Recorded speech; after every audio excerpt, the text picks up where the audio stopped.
10 ஆட்சியில ஊழல்கள் ஒன்றா ரெண்டா நான் எடுத்து சொல்ல, அதுக்கு இமாலய எடுத்து காட்டுதான்.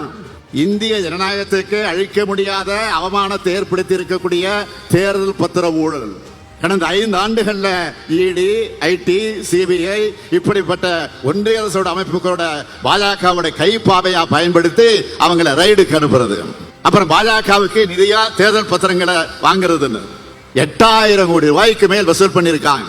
7 லட்சம் கோடி ரூபாய்க்கு முறைகேடு நடந்திருக்கிறதாக சிஏஜி அறிக்கை வெளியிட்டுச்சு. அதுவும் PM கேஷ் ஃபண்ட்ஸ் அதுக்கு பேர் வச்சாங்க. அப்படி ஒரு பேரை வச்சு அதை வசூல் பண்ணிருக்காங்க. அது பத்தின அத்தனை ரகசியங்களும் ஜூன் மாசம் இந்தியா கூட்டணி ஆட்சிக்கு வந்ததும் அம்பலமாக போகிறது. இப்படிப்பட்ட ஊழல் ஆட்சியை நடத்தின பிரதமர் நரேந்திர மோடி அவர்களை ஊழலை பத்தி பேசலாமா? பாஜக ஊழல்களை மறைக்க நேற்று இரவு டெல்லி முதலமைச்சர் அரவிந்த் கெஜ்ரிவால கைது செஞ்சிருக்கிறாங்க. போன மாசம் ஜார்க்கண்ட் முதலமைச்சர் ஹேமந்த் சோரன் அவர்கள் கைது செய்யப்பட்டு சிறையில் இருக்கிறார். இப்போ அரவிந்த் கெஜ்ரிவால் இந்த நிகழ்ச்சிக்கு புறப்படுறதுக்கு முன்னாடி நம்முடைய அமைச்சர் பொன்முடிக்கு பதவி பிரமாணத்தை எடுத்து வச்சு தான் நான் வந்திருக்கேன். யாரு? ஆளுநர். அவராக பண்ணாரா? முடியாது. நாங்க விடுவோமா? திமுக கரங்கினாங்க. உச்ச நீதிமன்றத்தில் வாதம் நடந்துச்சு. எப்படிப்பட்ட கண்டனத்தை ஆளுநருக்கு தெரிவிச்சிருக்கிறாரு தலைமை நீதிபதி. அதற்கு பிறகு இன்றைக்கு 3 மணிக்கு அழைப்பு வந்துச்சு. அந்த அழைப்பை ஏற்றுக்கொண்டு நாங்கள் நேரடியாக சென்று ராஜ்பவன்ல போய் பதவி பிரமாணத்தை எடுத்துட்டு ஒரு மரியாதைக்கு ஆளுநருக்கு பொக்கே ஒன்று கொடுத்துட்டு புறப்புறப்ப சொன்னேன், இன்னைக்கு தான் நான் தேர்தல் வேலையை தொடங்குறேன், தேர்தல் பிரச்சாரத்துக்கு முதலா ராஜ்பவன்ல இருந்து தொடங்குறேன்னு சொன்னேன். அவர் ஒன்று சொன்னார், பெஸ்ட் ஆஃப் லக் அப்படின்னு சொல்லி அனுப்பிச்சாரு. ராஜ்பவன்ல இருந்து தொடங்கி இருக்கக்கூடிய இந்த பயணம் குடியரசுத் தலைவர் மாளிகை வரைக்கும் போக போகுது என்பதற்கு இது ஒரு அடையாளம். மக்களை எதிர்கொள்ள பயப்படக்கூடிய பாஜக அமலாக்கத்துறை, சிபிஐ, வருமான வரித்துறை போன்ற புலனாய்வு அமைப்புகள் மூலமாகவும் ஆளுநர் மூலமாகவும் எதிர்கொள்கிறது கோழைத்தனம். இது இந்தியா கூட்டணிக்கும் பாஜகவுக்குமான யுத்தம் அல்ல, இது இந்திய நாட்டு மக்களுக்கும் பாசிச பாஜகவுக்குமான யுத்தம் என்று மறந்துடாதீங்க. இந்த யுத்தத்தில் மக்கள் தான் வெற்றி பெறுவாங்க. பாசிச பாஜக வேரோடும் வேரடி முன்னோடு வீழ்த்தப்படும்.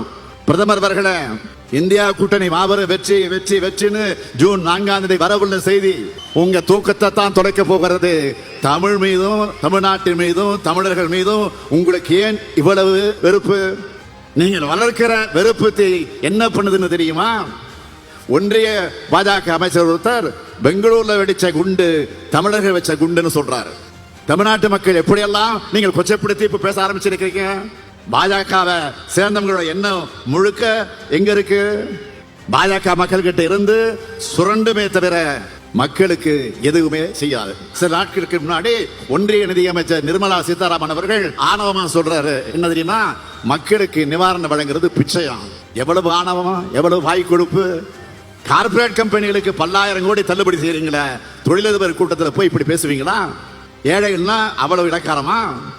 இப்படிப்பட்ட எதிர்கட்சி சர்வாதிகார பாஜகவை தமிழ்நாட்டில் இருக்க பழனிசாமி கண்டிக்கிறாரா?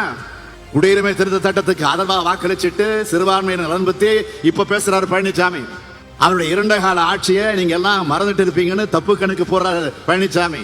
பாஜக தமிழ்நாட்டுக்கு அத்தனை துரோகங்களுக்கு துணை நின்றுட்டு அதற்கு லாலி பாடியவர் பழனிசாமி. இப்ப அதே பாஜகவோட கதை, திரைக்கதை, வசனம், டைரக்ஷன் அப்படிங்கிற பேர்ல கள்ள கூட்டணி நாட்டம் நடத்திக்கிட்டு இருக்காங்க. பழனிசாமி நடத்தக்கூடிய நாடகம் விரைவில் முடிவுக்கு வரும். பாஜகவின் பாசிச எண்ணங்களும் முடிவு எழுதப்படும். இந்தியாவுக்கு ஒளிமயமான எதிர்காலத்தை உருவாக்க காத்திருக்கும் இந்தியா கூட்டணி கட்சிகளுக்கு வாக்களிப்பேர்னு உங்களின் ஒருவனாக, உங்களுக்காக உழைத்த தலைவர் கலைஞரின் மகனாக கேட்கிறேன்.